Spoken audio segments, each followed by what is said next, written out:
اللہ وبرکاتہ. الحمد للہ رب العالمین والعاقبۃ للمتقین والصلاة والسلام علی سید الانبیاء والمرسلین اما بعد فاعوذ باللہ من الشیطان الرجیم بسم اللہ الرحمن الرحیم یا ایہا الذین آمنوا اتقوا اللہ وکونوا مع الصادقین صدق اللہ العظیم صدق رسولہ النبی الامین المختار الکریم ونحن علی ذلک لمن الشاہدین والشاکرین والحمد للہ رب العالمین آمین آمین یا رب العالمین.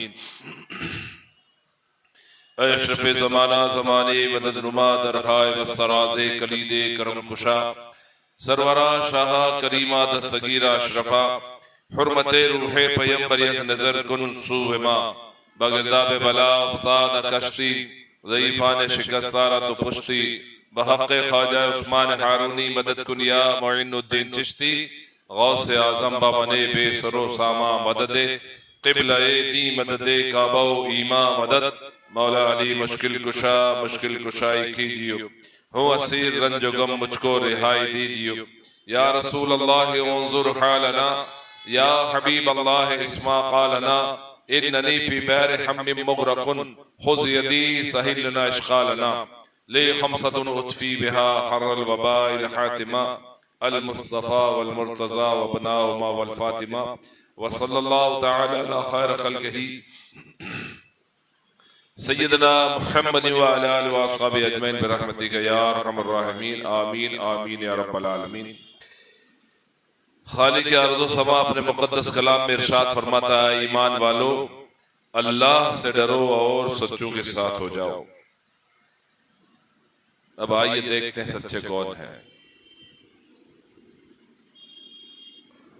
اللہ کے بعد اللہ کے پیارے حبیب صاحب اللہ صلی اللہ تعالی وسلم، حضور کے بعد سیدنا صدیق اکبر فاروق اعظم عثمان ذو النورین اور حضرت مولا کائنات مولا علی ابن ابی طالب کرم اللہ الکریم رضوان اللہ تعالی علیہ، خلفاء راشدین، صحابہ کرام،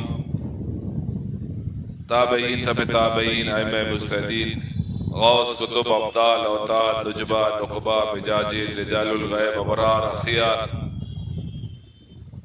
یہ سب مقامات ہیں. تو آج کا دن ہے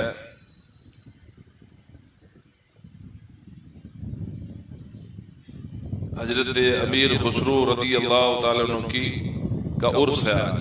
یہ امیر خسرو کون ہے؟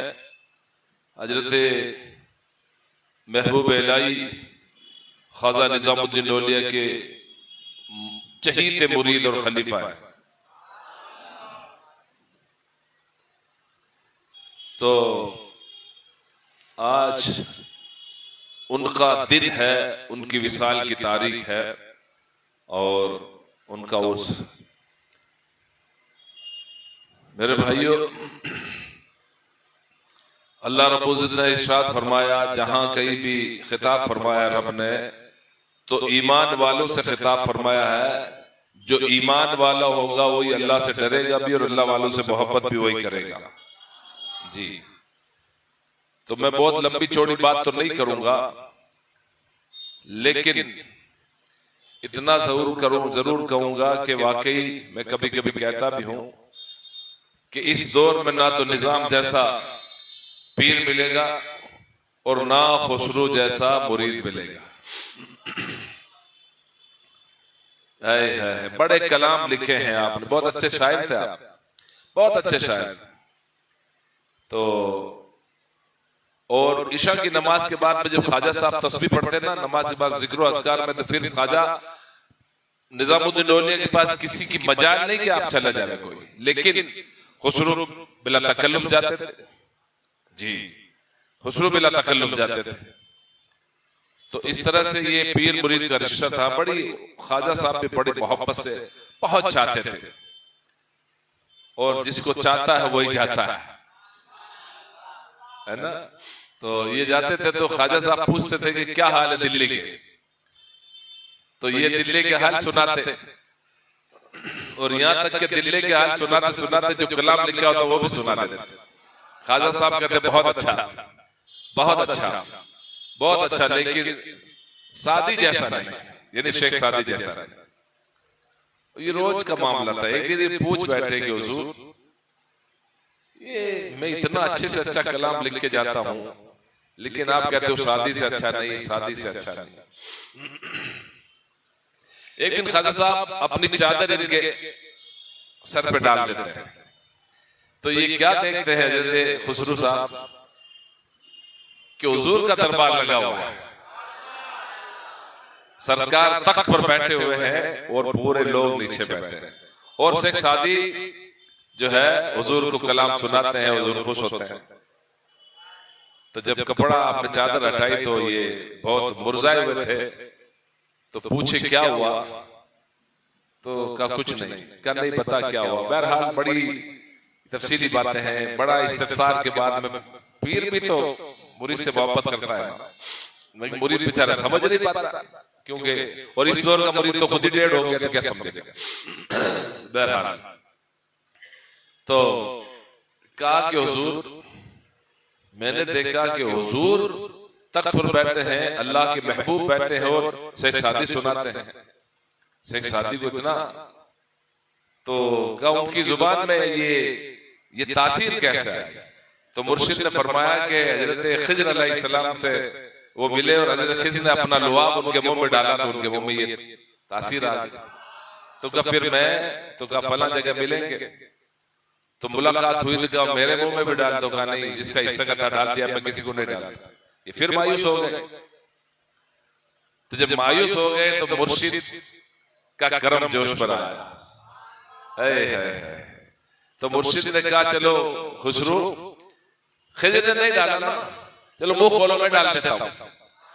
تو مرشد نے اپنا لعاب یعنی اپنا تھوک شریف مرید کے یعنی خسرو کے منہ میں ڈال دیا۔